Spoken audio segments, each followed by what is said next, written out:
Okay. Professor Rogers, thank you for attending this Congress. Thank you very much. My first question would be, what was the new technology when you were a student? Oh, the new technology when I was a student, or do you want me to go back even further as a child? It was Pong. I first came across a computer playing table tennis, and from that moment on, I was fascinated. But as a student, it was the Apple Mac first came out, so that's back in the 80s. So that goes back some time, and I just thought it was amazing what you could do on that tiny machine and the graphics, because before that it was command-based interfaces. So, and that just set me off, and since then I've never looked back. Interesting. So you experienced like the first days of Apple, and we experienced the iPhone days as children. How was it for you? Were you already doing research, and how did it influence your work? I was doing my PhD, and it was when we got one at the university, everyone wanted to use it. And it was just a tiny screen, but it really made you think how technology could transform computing, or rather, how the Apple was transforming computing and what we could do. And it was just so exciting to see how you could play games on this computer, and you could use word processing, and you could draw on it. So it opened up many possibilities for how we would use technology in our everyday and working lives. I think for you, the iPhone probably, made it technology mobile.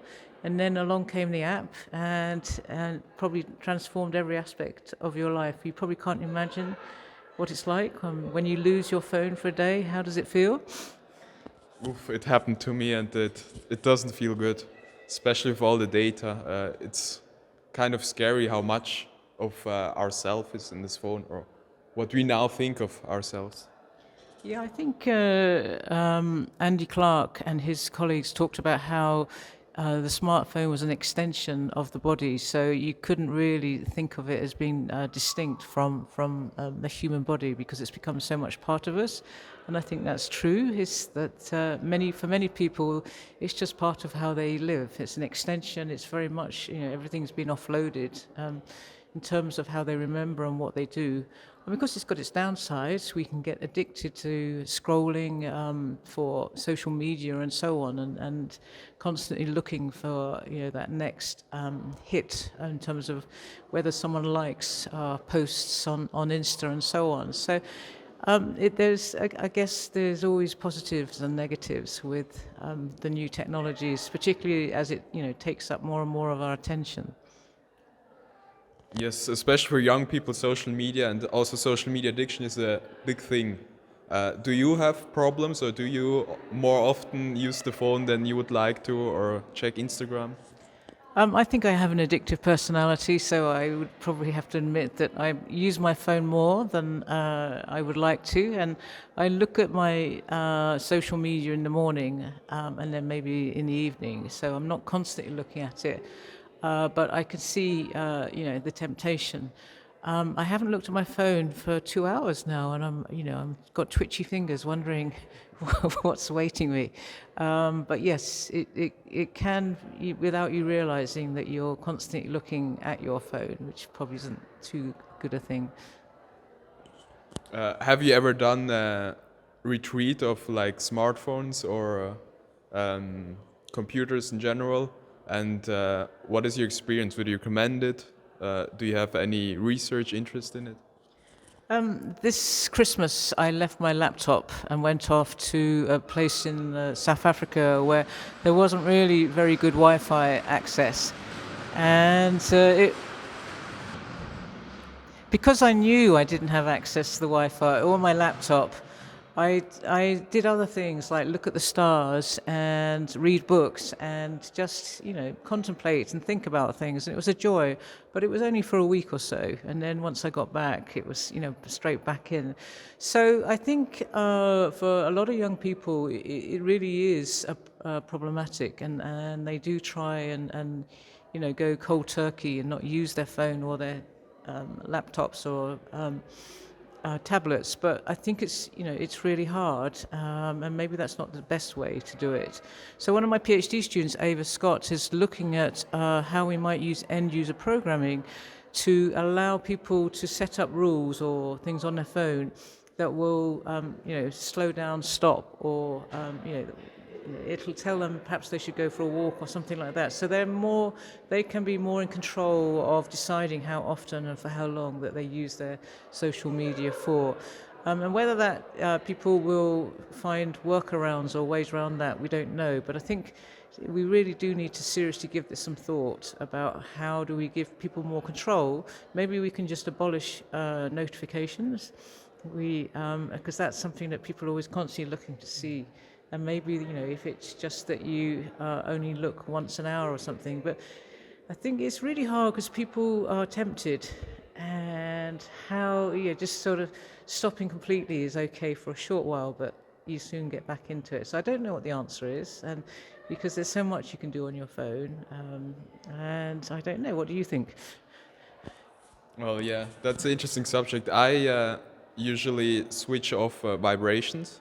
So sometimes I'm not looking on my phone for 4 hours, then I look at it. Then I'm really stressed because it's like 20 different messages and I have to go through it. Uh, but I think it's a trade-off. It's really nice as a young person. I can't even imagine how it was like when you had to go to the library to find like 5 or 6 studies. Now you can search the internet very quickly. And what interests me, maybe you in your talk, you mentioned about slowing down cognition, and that you have different kinds of thoughts. Did you get any good research insights or ideas during your retreat? I was trying not to think about technology, and I was trying to think about nature and things like that. So sometimes your best ideas for research come when you least expect them. You might be going for a walk or swimming or just sitting on a bus or having a conversation with someone. And that's, I often spark ideas through having conversations with students and traveling, which is why I often travel now to these types of events. Slowing down cognition, I think, is a bit like metacognition, where you stop and think a bit more about what you're doing rather than just doing it instinctively. And I think in research that's really important to ask why. And many of my PhD students will tell me years afterwards that they still hear my voice inside their heads going, why? But why are you doing this? And I think slowing down helps you to start thinking about that. It's too easy to look at 5 papers and copy and paste and not really think about it. So when I used to go to the library, I'd spend 2 hours reading one paper and then writing a few notes about what was good and bad about that paper. Whereas now, many of my students will just, do a quick speed reading through a paper, then look at another one and feel that they've read 10 papers in an hour and got a sense of it. And maybe that's true. So I think, as you say, there's pros and cons. So you can read much more, you can get a better sense of the field. Whereas, if you do a deep dive and read slowly, you might get more ideas and think a bit more critically about that topic. Yes, very interesting subject. One more subject I'd like to dive into is the Corona pandemic. For you as a technology researcher, that was probably a very interesting episode. And 2 questions. First, how did you experience it? And second, how did it change how you looked at your work? It affected me really badly because I like to be interacting with people, and being stuck at home and only being allowed out for a walk and not being able to talk to people meant it was quite hard, I think. Of course, like everyone else, I use Zoom and other video conferencing tools to talk to friends and students and colleagues, but it was very tiring and exhausting, and it didn't have the same enriching that you get through, face-to-face conversations. And I almost lost my mojo, I think, because a lot of my work is being in the lab with others, bouncing ideas off each other, and that just didn't happen. And then when we did come back, we still had to wait before we could start bringing in people to run studies because the procedures were still very strict. I think it slowed down much research, and it was quite detrimental. And I think for many of my PhD students, I think, and undergrads, that they have missed out on the early stages of their career. And so I will go out of my way to try and help them to network and to find opportunities to travel and meet other students. Because otherwise, it's important to think of your research internationally and globally, particularly with societal challenges afoot. How do we help, with climate change and all of these things? And we need, to think big and think beyond just doing a small study or a small experiment.